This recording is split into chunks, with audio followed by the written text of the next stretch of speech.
Waalaikumsalam, siang Pak. Ya, Kak.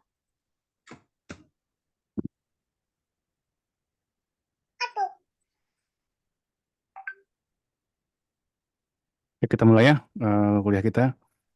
Pertemuan kali ini membahas bab 26 tentang tabungan, investasi, dan sistem keuangan. Masih nyambung dan makro, khususnya saving dan investment. Dan ada sedikit pengantar mungkin, pengantar di keuangan atau manajemen keuangannya. Oke.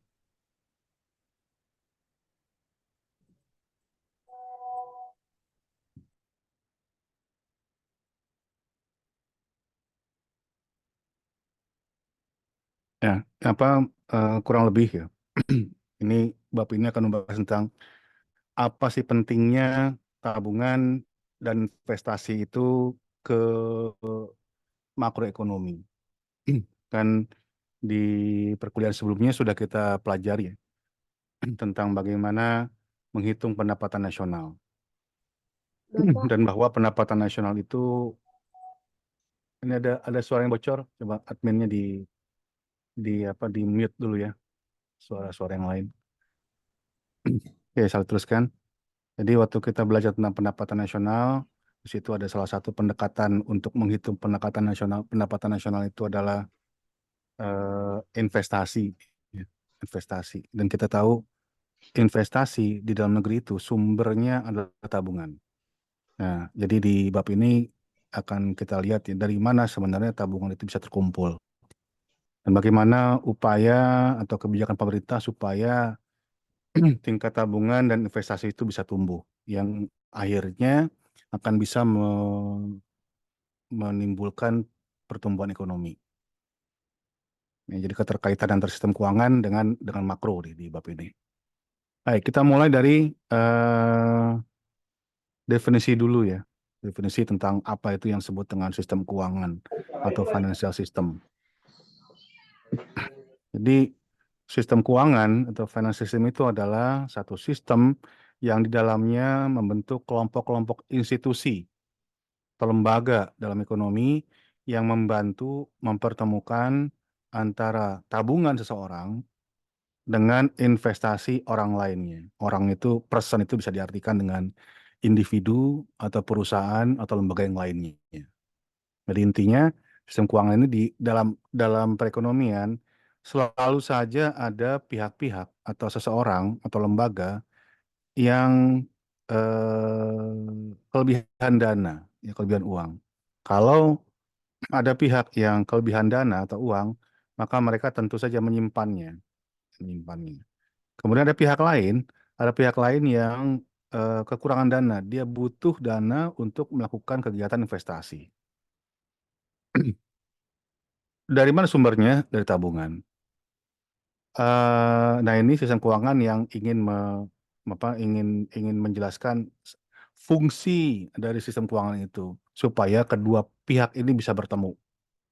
Oke. Nah, dana atau uang itu juga bisa dianggap sebagai sumber daya yang langka, sumber daya yang langka. Kalau seseorang yang menabung itu kita sebut sebagai savers atau penabung, dan orang lain, pihak lain yang butuh dana disebut dengan borrowers. Jadi, si sistem keuangan ini, siapapun yang berada atau bekerja di sistem keuangan, fungsinya adalah memindahkan sumber daya yang langka berupa dana tadi dari savers ke borrowers. Oke. Ya, savers ke borrowers. Sistem keuangan bisa kita kelompokkan menjadi dua kategori. Ya, ada dua kategori. Yang pertama, financial market atau pasar keuangan. Dan yang kedua adalah financial intermediaries atau lembaga perantara keuangan. Ya, financial market atau pasar keuangan dan financial intermediaries, lembaga perantara keuangan. Ada dua pengelompokannya. Bapak maaf, Hmm, ya. eh, Ini hari ini matkul ekonomi internasional, Pak. Eh, Kemarin kita belajar skala. salah mata kuliah. Iya, Ya, Pak. Internasional.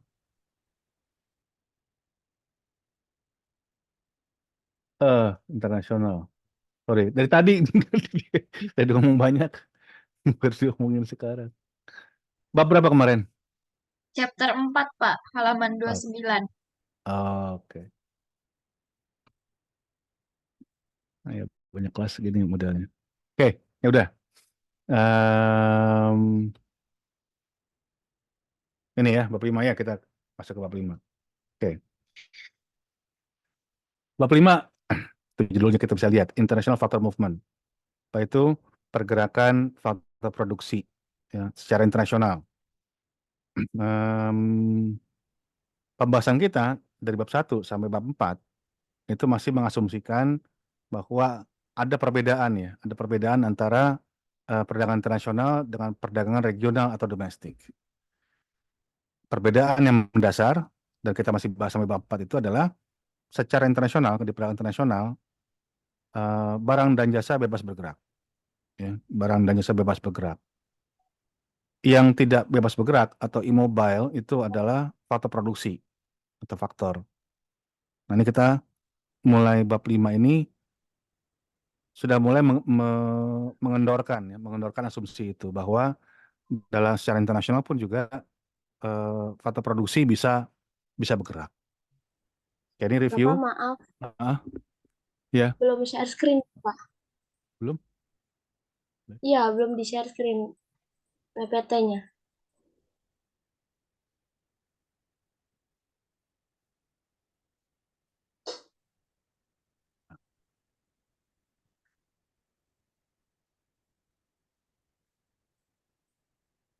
Sekarang udah muncul. Sudah, Pak. Sudah muncul, Pak. Oke, ya jadi seperti itu. Jadi secara internasional sampai dengan bab 4 kemarin masih belum bisa berpindah atau bergerak antar negara. Nah, sekarang sudah mulai kita longgarkan ya. Kita longgarkan asumsi itu. Dan sebenarnya juga ada alasan ya kenapa sampai dengan bab 4 kita masih mengasumsikan bahwa faktor produksi itu tidak bisa berpindah antar negara karena ada alasannya ya. Kenapa faktor produksi itu harus pindah? Jadi misalnya kan faktor produksi ada dua, labor sama modal ya. Kenapa modal harus pindah ke negara lain? Tujuannya jelas untuk mencari imbal hasil dari modal ya, yang lebih besar. Demikian juga dengan labor, tenaga kerja. Kenapa tenaga kerja itu harus pindah ke negara lain? Dia harus harus bermigrasi ke negara lain, harus mencari kerja di negara lain tuh alasannya kan karena untuk mencari upah yang lebih tinggi.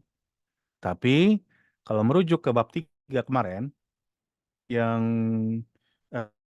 dari situ kita dapatkan bahwa tanpa perpindahan sumber daya antar negara pun sebenarnya imbal hasil pada produksi atau harga dari sumber daya itu pada akhirnya akan konvergen, ya, akan konvergen dia. Artinya gap antara upah antar negara itu lama-kelamaan akan mengecil. Begitu juga dengan si imbal hasil dari imbal hasil dari modal, ya. Imbal hasil modal pun nanti lama-kelamaan dia akan konvergen. Sehingga dengan demikian tidak tidak terlihat ada perlunya perpindahan faktor produksi ini. Nah, itu rasionalnya seperti itu. Tapi oke lah, kan kita sudah pindah ya, sudah maju. Anggaplah itu tidak terjadi gitu. Ini toh pada akhirnya realita yang ada, faktanya gitu sampai sekarang masih terlihat perpindahan modal antar negara. Juga masih terlihat adanya perpindahan tenaga kerja antar negara. ya, atau migran gitu. Nah, ini kita akan bahas itu.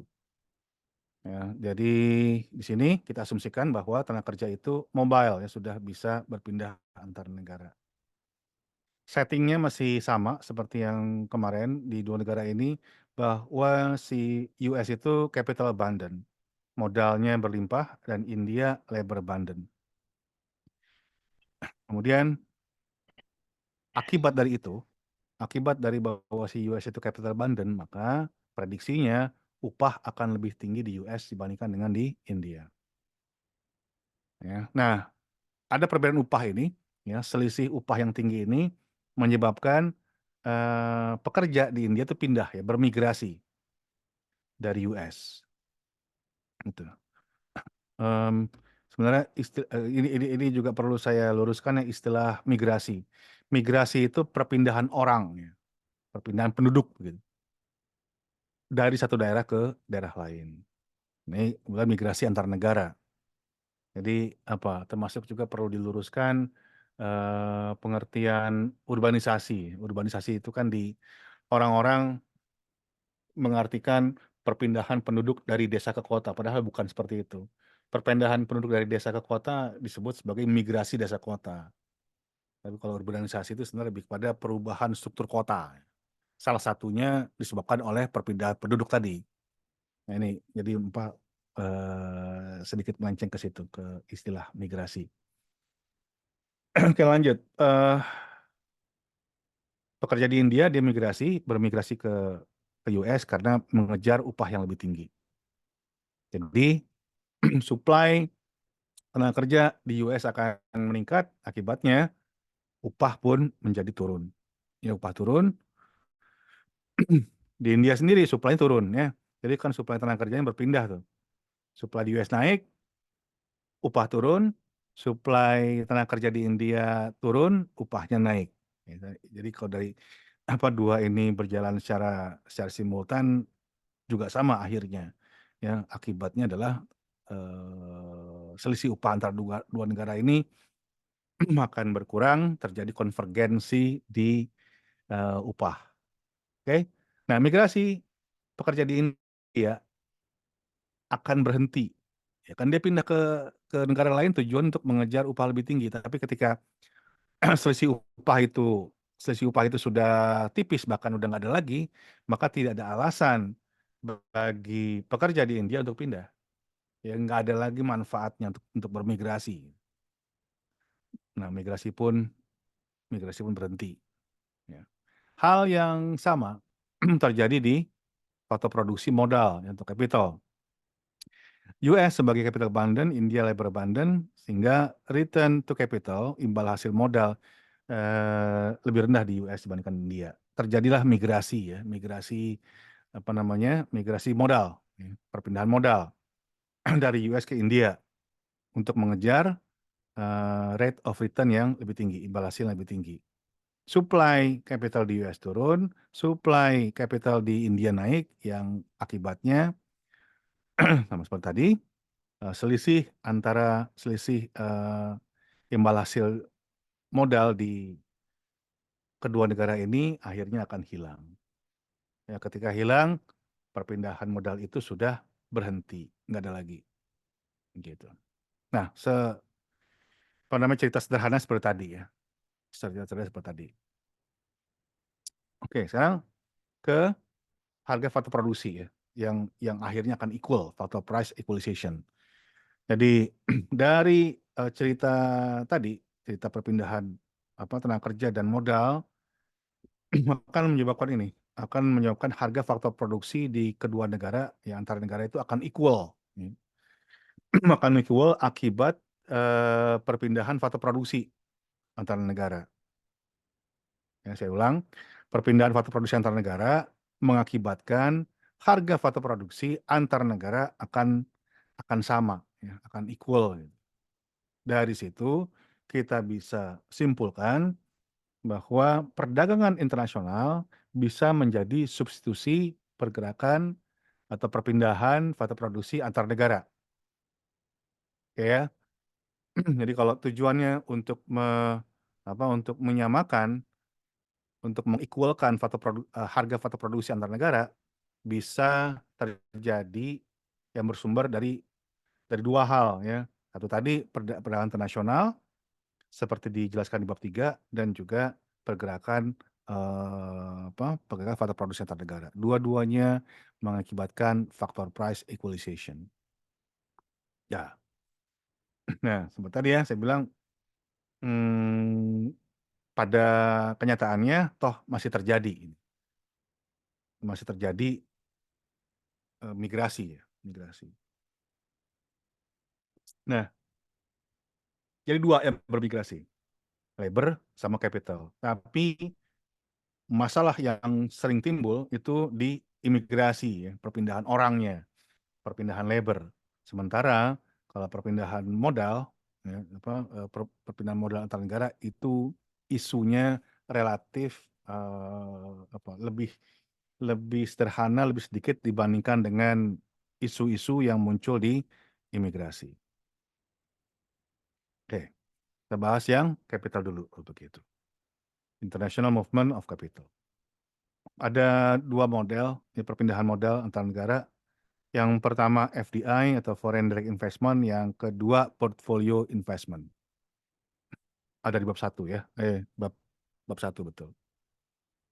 Disebut juga dengan apa ini? PMA ya, penanaman modal asing langsung. Itu sama dengan FDI, Foreign Direct Investment. Pengertiannya seperti ini. Perusahaan domestik membuka foreign subsidiary ini cabang ya, antar cabang. Atau membeli kontrol atas perusahaan asing yang ada. Ya dua. Foreign subsidiary, cabang, atau ini. Membeli kepemilikan ya. Kalau kontrol itu kan berarti dia sudah memiliki kepemilikan saham di perusahaan existing itu dominan ya, 51% misalnya. Contoh yang foreign subsidiary seperti Toyota buka pabrik di Indonesia, Hyundai buka pabrik di Indonesia, itu namanya foreign subsidiary. Jadi perusahaan asing ya, perusahaan asing. Bank-bank asing yang di Indonesia. Bank Standard Chartered, Citibank itu foreign subsidiary. Kalau yang kedua, ini perusahaan asing yang membeli kepemilikan secara dominan di perusahaan domestik yang existing. Ini kan dilihat dari dari luar ya. Seperti ya beberapa bank di Indonesia, walaupun namanya masih nama Indonesia, tapi sudah kepemilikan mayoritasnya dimiliki asing. Bank Danamon itu sudah bank asing sebenarnya, pemiliknya asing. Bank Niaga itu juga dimiliki asing. Itu existing foreign firm. Nah, FDI ini kalau kita lihat polanya, 90% itu bersumber atau originnya dari negara maju, yang developed countries, negara maju. Dan 75% juga dilakukan di developed countries. Jadi negara maju dia invest di negara maju yang lain. Amerika invest di Jerman, Jerman invest di Amerika, Amerika invest di Jepang, Jepang invest di Amerika. Itu maksudnya ya. Jadi negara maju berinvest di negara maju yang lainnya. Sisanya baru negara berkembang. Nah, di sini kita bisa lihat data ya tentang pergerakan FDI tadi di developed countries ya. Yang masuk developed countries itu 75,7%, yang keluar dari dia 92,1%. Nah, ini kan kita lihat inflow-nya ya. Jepang misalnya yang masuk sedikit tapi yang keluar banyak. Jepang banyak invest di negara maju lain. Seperti itu. Ini negara maju. Kita lihat negara berkembang. Yang masuk lumayan ya, besar tapi tidak sebesar di developed countries, 21,5%. Keluarnya 7,4%. Afrika masuknya cuma 1,3, yang keluar nggak ada yang keluar ya, minus 0,1.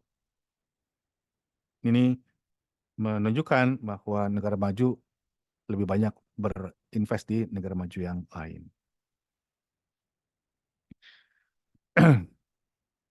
Ya. Nah, alasan kenapa terjadi perpindahan modal antar negara. Alasan yang sudah jelas, sudah pasti tentu ini yang pertama ini, mengejar imbal hasil yang makin tinggi, yang lebih tinggi ya, higher return on capital di negara yang kapitalnya itu sedikit ya, jadi langka. Tapi kalau kita lihat dari data tadi, agak aneh juga ya. Kenapa negara maju yang kita anggap modalnya berlimpah, justru investnya di negara maju yang lain. Nah ini jadi apa namanya pertanyaan buat kita ya. Secara teoris kan nggak begitu. Teorinya harusnya si negara maju itu investnya di negara berkembang gitu, yang modalnya terbatas. Oke, jadi kembali sini, higher return capital source countries from lower supply of capital in labor intensive countries.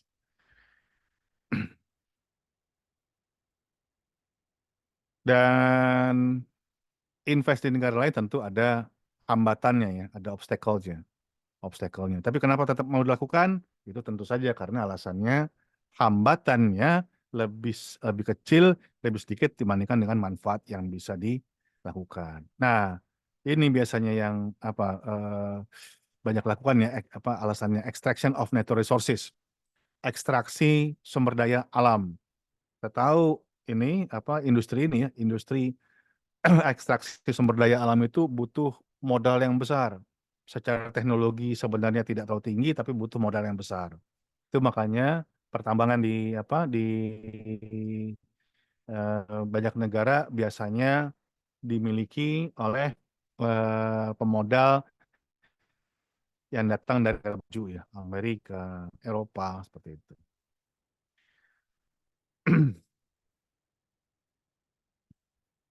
Yang alasan keempat, adanya restriksi perdagangan, severe trade restriction. Jadi agak susah gitu bagi si pemodal ini, si perusahaan ini untuk menjual barangnya ke negara tujuan. Banyak hambatan yang menghalangi mereka untuk bisa berbisnis atau menjual barangnya ke negara tujuan. Nah, cara atau alternatif yang bisa dilakukan adalah buka pabrik gitu ya. Buka pabrik di negara tujuan ekspor itu. Kan kalau misalkan buka pabrik di negara tujuan, ketika barangnya dihasilkan lalu dijual di negara tujuan itu jatuhnya bukan lagi barang impor tapi barang lokal. Ya. Berarti kalau kita beli mobil Toyota gitu, beli Hyundai kan jatuhnya kita tidak impor. Kita tidak impor Toyota, kita tidak impor dari Jepang, beli Hyundai tidak impor dari Korea karena mobilnya diproduksi di Indonesia sendiri. Yang kelima, alasan transportasi ya, biaya transportasi yang tinggi. Mengekspor lebih mahal dibandingkan dengan bikin pabrik di negara tujuan. Jadi bikin pabrik di negara tujuan ekspor lebih efisien, lebih murah dibandingkan dengan mengekspor barangnya secara utuh gitu. Untuk menekan biaya transportasi yang tinggi.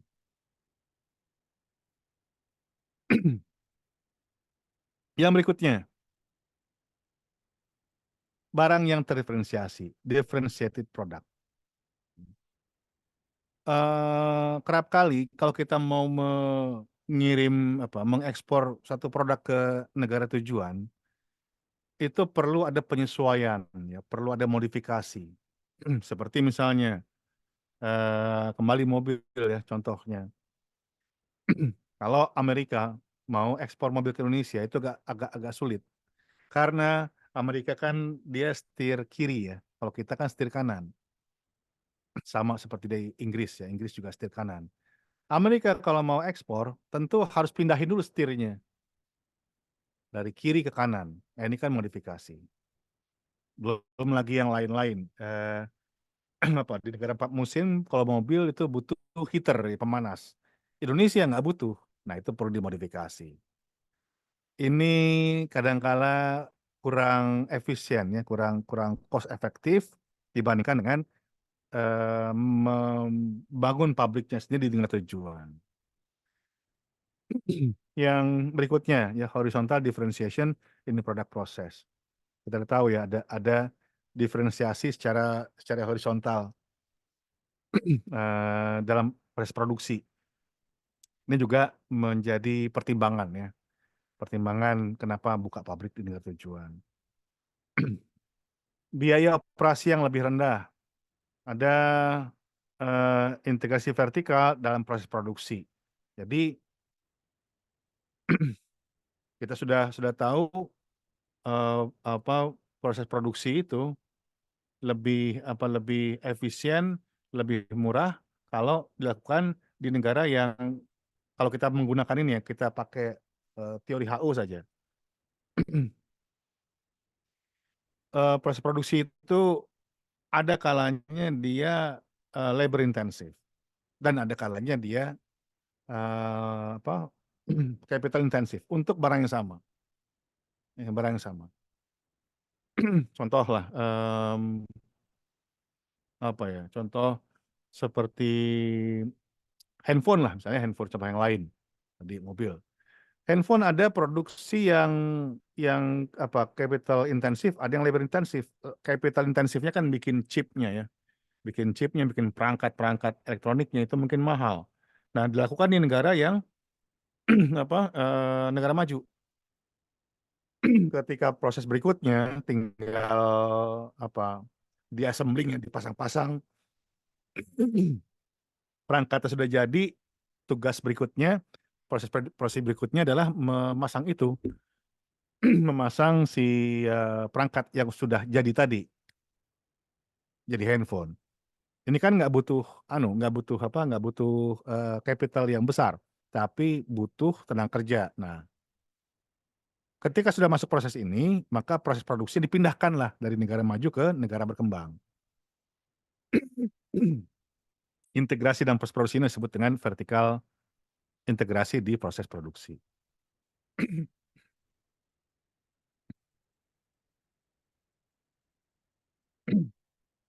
Baik, sekarang beberapa istilah ya. Istilah source country atau negara asal adalah negara yang mengirimkan faktor produksi ke negara lain. Ya, jadi ketika modal itu pindah dari source country dan negara asal, maka supply modalnya turun. Yang supply modalnya turun menyebabkan ada peningkatan rate of return, peningkatan imbal hasil modal di negara asal. Ya, jadi di sini yang diuntungkan tentu si pemilik modal ya, pemilik modal diuntungkan darinya dari perpindahan modal ke negara lain. The owners of capital di source country itu akan diuntungkan karena didapat imbal lebih tinggi, dan owners atau pemilik modal di negara tujuan itu akan dirugikan. Ya.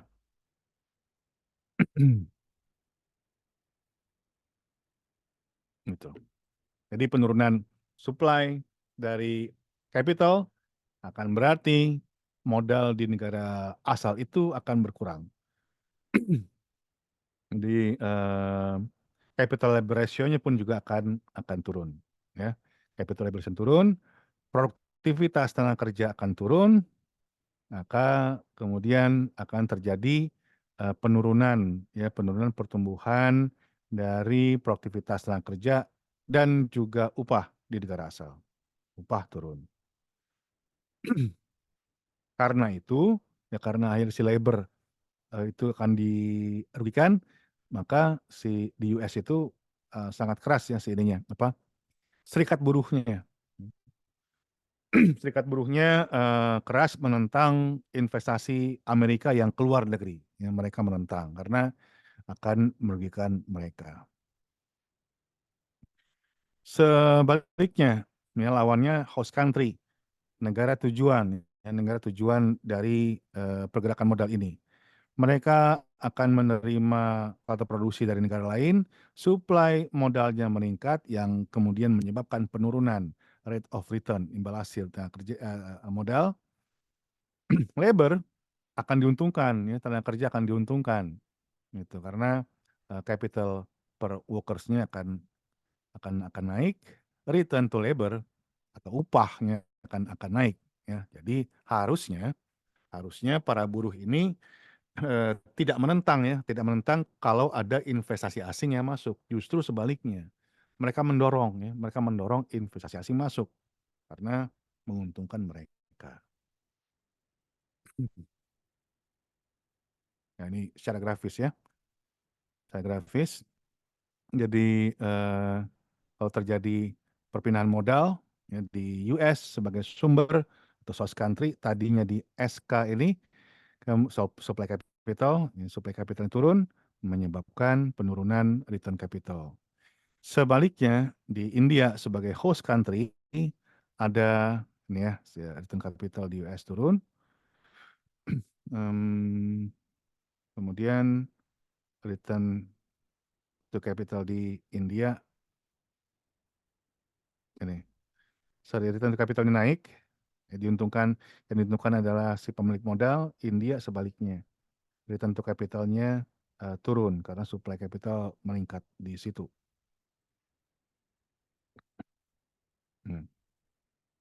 Jadi mana yang area berkurangnya? Kan tadinya full, ya, area A, B, C, D, E full. Sekarang kalau terjadi perpindahan modal dari US ke India, area C dan B hilang di US. Sedangkan India ada penambahan, tadinya hanya area A, D, E, sekarang ada penambahan area C dan B. Dari situ kita bisa lihat keuntungan dan kerugian yang terjadi di source country dan host country. Nah, sekarang public policy-nya, kebijakan publiknya. Kebijakan publik yang berkaitan dengan perpindahan modal. Ya, tadi kita sudah bisa lihat bahwa source country, ya, source country ada kerugiannya, ya, kalau si modalnya itu keluar negeri. Sehingga pemerintah di source country, di negara asal, wajar kalau harusnya membuat satu kebijakan yang bukan menghalangi, ya, menahan jangan sampai keluar modalnya. Daripada invest di negara luar, kenapa nggak invest di negara sendiri, kan gitu. Nah, dibuatlah beberapa kebijakan. Kebijakan di industrial misalnya, pemerintah bisa membuat kebijakan yang menstimulus perkembangan dan pertumbuhan industri. Kalau infrastruktur industri di negara asal itu sudah bagus, ini kan tentu tidak ada alasan, ya, bagi pemilik modal di dalam negeri untuk keluar, ya. Nggak akan mau keluar, gitu, dia nggak mau keluar negeri, gitu. Sebaliknya justru akan mendatangkan investor asing untuk masuk, ya, seperti itu. Namun katanya ini cenderung akan menguntungkan si perusahaan lokal dibandingkan dengan perusahaan asing. Oke, tadi tentang pergerakan modal.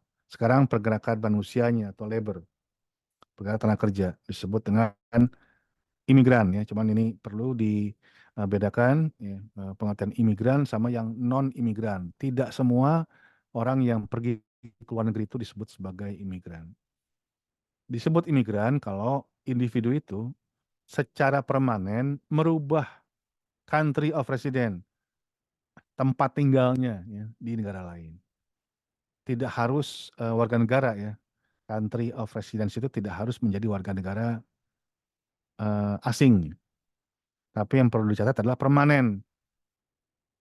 Jadi kalau ada orang Indonesia yang sekolah ke luar negeri 3 tahun kayak atau 5 tahun, itu belum disebut sebagai imigran, ya karena terbatas lama tinggalnya itu kan terbatas, walaupun hitungannya tahunan, tidak disebut sebagai imigran. Dia harus permanen, ya, harus permanen. Gitu. Nah, data menunjukkan tahun 65 itu orang yang imigran 75 juta, ya. Orang yang tinggal di luar negara tempat dia lahir. Dan di tahun 2000 angkanya jadi 2 kali lipat, ya, 2 kali lipat gitu. Ya, walaupun beberapa negara sudah mulai melakukan hambatan, ya. Kalau tahun 60-an itu masih bebas, nih. Orang pengungsi Vietnam yang ke Australia itu bebas datang ke sana. Australia, New Zealand, Kanada, itu banyak yang ke sana, ya. Vietnam, India, Cina gitu. Tapi makin ke sini negara-negara tadi itu sudah mulai agak ketat, ya, membatasi imigran baru untuk masuk ke negaranya. Nah, ini data tahun 2000 saja sudah 2 kali lipat dari tahun 65. Nah, ini kita lihat data imigran, ya. Imigran sebagai persentase dari populasi dan labor force. Ya, imigrannya. Imigran di Austria 9,1%, Belgia 8,7 dan seterusnya. Kalau kita lihat yang besar ini Luxembourg, walaupun ini kebanyakan datang dari negara Eropa yang lain. Swiss 19%. Australia, tadi saya sebut Australia lumayan tinggi, ya, 23%. 17% di Kanada. Jadi ya negara-negara yang imigrannya lumayan banyak. Persentase dari angkatan kerja juga kita lihat yang besar di Luxembourg, di Australia, ya, dan juga di Swiss. Itu sekian persen dari angkatan kerjanya itu adalah imigran. Oke. Alasan kenapa mau pindah, ya, kenapa terjadi perpindahan secara internasional atau imigrasi lah, kenapa orang mau jadi imigran? Kebanyakan imigran datang dari negara berkembang, ya, tadi India, Bangladesh, Pakistan, Vietnam. Karena di negara itu standar hidupnya sangat rendah, ya, bahkan dekat dengan kemiskinan. Ya, orang yang sudah ingin merubah hidupnya, dia terpaksa pindah ke negara maju, ya. Alasan yang lainnya untuk skilled labor, tenaga kerja yang punya skill, yang ya punya skill lah dia lebih baik untuk meninggalkan negaranya gitu. Kalau dia harus tetap berada di negara asalnya, upah yang mereka terima tidak sebanding dengan skill yang mereka punya. Lebih baik mereka pindah, dan juga susah cari kerja gitu. Kalau di negara maju, upah untuk kerjaan kasar pun juga lumayan tinggi, ya, apalagi kalau dibandingkan dengan negara berkembang. Itu beberapa faktor. Kemudian kemiskinan dan pengangguran juga menjadi faktor pendorong, ya, faktor pendorong orang untuk pindah. Poverty dan unemployment. Faktor penariknya upah yang tinggi, ya, pendapatan yang tinggi di negara tadi, negara tujuan, itu menjadi faktor penarik. Tentu lagi tujuan mereka adalah untuk bisa meningkatkan pendapatan. Harusnya kan pindah ke negara-negara yang income-nya lebih tinggi, ya, atau lebih tinggi. Dan biasa bertahap, ya, berjenjang gitu. Seperti ini dibilang, pekerja di low income countries may move to middle income. Jadi dia pindahnya tidak dari low ke high income, ya. Pindahnya ke middle income gitu. Ya. Karena kalau dia dari low pindah ke high bisa jadi mereka juga agak susah untuk mencari pekerjaan. Pindahnya ke middle income. Indonesia kemana? Ya, pindahnya ke Malaysia. Ya. Orang lebih kalau cari kerja lebih senang ke mana ke Malaysia dibandingkan ke harus pindahnya ke Amerika gitu, ya, yang high income. Nah, jadi ada dua faktor yang bisa kita kelompokkan. Ada faktor pendorong, ada faktor penarik yang membuat si apa namanya migrasi tenaga kerja ini cukup kondusif ya. Oke, sekarang apa manfaatnya? Jadi kelebihan atau manfaatnya dan juga kerugian. Kerugian dari migrasi. Di negara asal. Ya, di negara asal labor yang migrat, yang apa tenaga kerja yang bermigrasi itu tentu akan mendapatkan keuntungan karena kalau dia pindah ke negara lain dapat upah yang lebih tinggi. Kan sesimpel itu. Akibatnya, akibat sebagian besar orang pindah, maka supply tenaga kerja akan turun. Ya, supply tenaga turun. Sudah mulai berkurang supply tenaga kerjanya. Capital to labor ratio akan naik dan akhirnya upah akan naik juga. Dengan demikian, kalau upah naik, em, si yang diuntungkan dua-duanya ya, orang yang pindahnya untung, tenaga kerja yang tidak pindah pun juga tetap mendapatkan keuntungan karena upah naik akibat sebagian dari mereka pindah. Namun total output akan turun, ya, GDP akan turun, output akan turun. Returns to owners of capital akan turun. Yang dirugikan adalah pemilik modal, ya, pemilik modal yang akan dirugikan. Upah naik, ya, high wages paid, dan tapi menurunkan produktivitas, menurunkan produksi juga. Oke, itu yang dialami oleh negara asal. Sekarang negara tujuan. Negara tujuan, supply tenaga kerja akan naik, ya, labor force-nya, tenaga kerjanya akan menurun, ya, increase labor force. Jadi angkatan kerjanya bertambah, ya, bertambah bukan hanya dari dalam negeri tapi juga dalam negeri. Yang akhirnya akan menurunkan capital each worker, jadi capital labor ratio-nya akan turun. Ya, capital labor ratio turun, produktivitasnya akan turun, upah turun. Upah turun. Jadi yang dirugikan adalah pekerja di negara tujuan. Pekerja domestik, pekerja lokal di negara tujuan akan dirugikan akibat imigran. Yang total output tapi naik. Pekerja lokal dirugikan, tapi negara diuntungkan karena total outputnya akan naik. Nah, jadi ada keuntungan juga ada kerugian. Ya, nih si pemilik modal. Pemilik modal akan diuntungkan. Pemilik modal senang datang imigran. Upah lebih rendah, output lebih banyak, gitu ya. Oke, sekali lagi yang digarisbawahi pemilik modal di negara tujuan akan diuntungkan, tapi pekerja yang dirugikan. Nah, kalau begitu, ya, si pekerja di host country, negara tujuan, biasanya melakukan protes gitu, dan dia membentuk organisasi lah, ya, serikat buruh gitu, yang menolak adanya imigrasi. Sementara si pemilik modal di negara tujuan, mereka diuntungkan, ya, mereka senang sama imigran, bisa dapat tenaga kerja murah. Akhirnya kan output akan meningkat. Nah, ini yang mesti dicari cara gitu ya, mencari cara kebijakan yang bagus supaya imbang antara ini, antara keuntungan upah rendah dan juga outputnya tinggi. Yang upah rendah yang diuntungkan sini si siapa? Si pemilik modal diuntungkan, tapi kan pekerja nggak mau gitu. Cari cara gitu supaya ketemu titik tengahnya. Oke, ini output dan efek kesejahteraan dari pergerakan tenaga kerja ya secara internasional. Kita lihat upah, ya, upah di US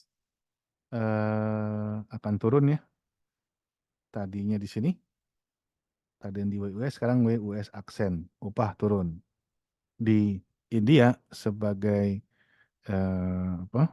source country sebaliknya. Upah naik ya, upah naik dari WI ke WI aksen. Jadi ada kehilangan ya, kehilangan kerugiannya itu di C aksen, B aksen, dan di US yang diuntungkan adalah area ini, area B dan C. Oke, sekarang kebijakan publiknya. Seperti tadi, mencari jalan tengah ya, mencari apa namanya kebijakan yang bisa menyeimbangkan antara kedua tadi, antara keuntungan dan kerugian si para pihak. Satu sisi, untuk memaksimumkan output dari satu negara, harusnya imigrasi itu dibuka, ya, dibuka secara bebas gitu. Tapi kalau dibuka secara bebas, tentu upah tadi, upah akan dirugikan, ya. Kasihan si pekerjanya. Ya. Jadi karena itu maka sebagian negara, ya, sedikit negara yang memiliki kebijakan open immigration, tapi juga sedikit juga yang betul-betul melarang, ya, melarang imigrasi. Nah, ada beberapa kebijakan yang diambil oleh negara-negara untuk mengatasi masalah imigrasi ini. Supaya keuntungan dapat, tapi kerugiannya bisa diminimalisir. Misalnya, di Eropa, ada satu program namanya pekerja tamu. Jadi program ini memungkinkan pekerja dari negara berkembang untuk kerja di sana, tapi secara temporer. Kerja secara temporer. Sementara gitu, nggak boleh permanen ya. Misalkan kontrak berapa? 5 tahun gitu, 5 tahun kerja di situ, tapi setelah 5 tahun dia harus kembali ke negara asal. Gitu ya, kembali ke negara asal. Dia nggak boleh jadi menjadi citizen di situ, nggak boleh jadi penduduk di sana. Ya bedakan antara penduduk sama warga negara ya. Penduduk itu nggak mesti harus warga negara. Oke, kembali ke sini, pekerja tamu. Tapi ini pun ada, bukan berarti nggak ada masalah sama sekali ya. Tetap aja ada masalahnya. Karena selama si pekerja tamu ini selama ada di negara tujuan, pemerintah mesti menyediakan tunjangan, fasilitas yang kurang lebih sama seperti eh, warga negara mereka sendiri. Social cost-nya kan mereka harus menyiapkan asuransinya, pendidikan buat anak-anaknya, perumahan, jaminan kesehatan itu mesti disediakan. Ini juga menimbulkan cost bagi negara tujuan. Yang cara lain adalah memungkinkan perusahaan untuk mengekspor material dan bahan baku ya dari negara asing untuk dirakit ya, assembling gitu. Rakit secara final ya. Jadi materialnya datangin dari luar negeri, masuk ke Indonesia, dirakit di Indonesia. Ini kan jadinya bukannya bukannya impor barang, tapi impor bahan baku saja. Assembling itu kan pekerjaan labor, ya, bukan membutuhkan modal yang besar, tapi membutuhkan labor yang besar. Pekerjaan assembling juga menjadi cara ya, untuk memanfaatkan tenaga kerja yang murah di negara berkembang. Dan ketika barang assembling tadi sudah selesai dirakit dan kemudian diekspor kembali ke negara asal, maka pajak yang kena jutis atau pajak ini, yang kena hanya ke ini aja, value added-nya, nilai tambahnya dari barang itu. Ini kan pajak dikenakan atas berdasarkan nilai satu barang. Jadi misalkan ada satu barang yang spare partnya, materialnya didatangkan dari luar negeri, masuk ke Indonesia. Nilainya total 100, katakan begitu. Kemudian di assembling, nilai barangnya tentu sudah berubah ya jadi 150. Nah, yang kena jutisnya itu bukannya 150 tapi 50.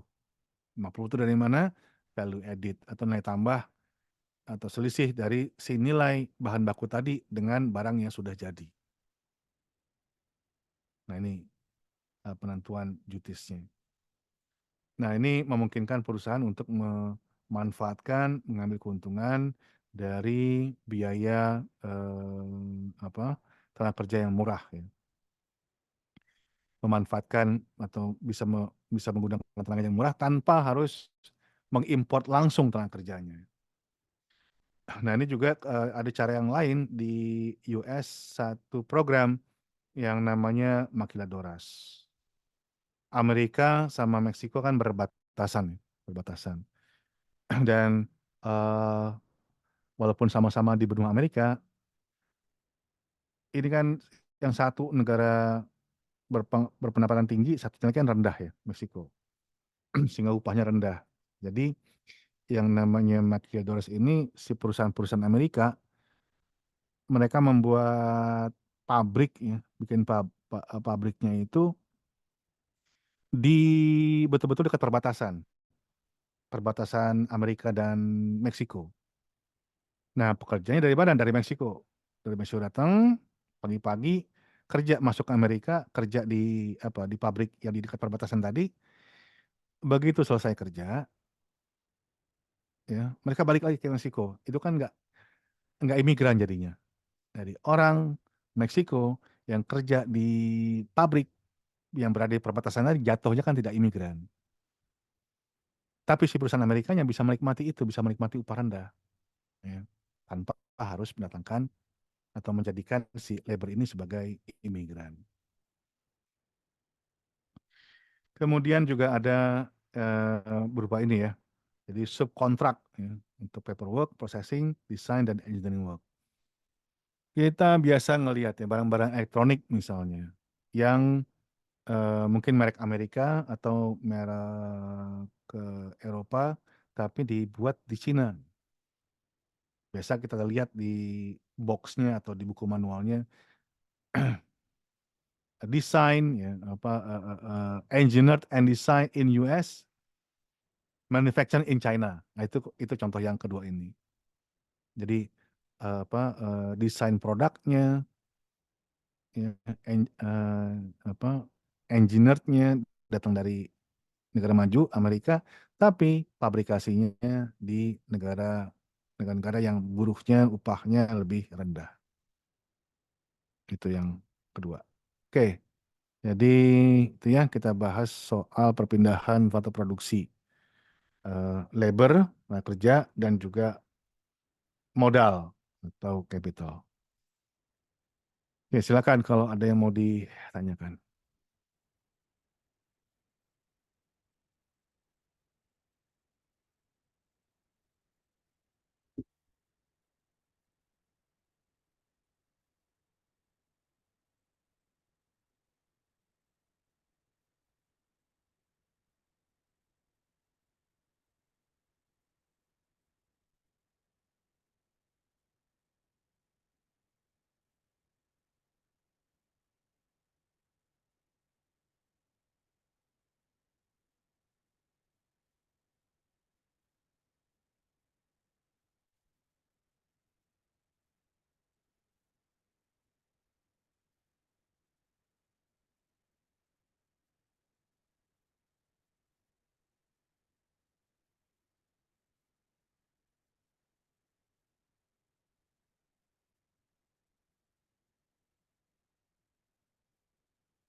Ada?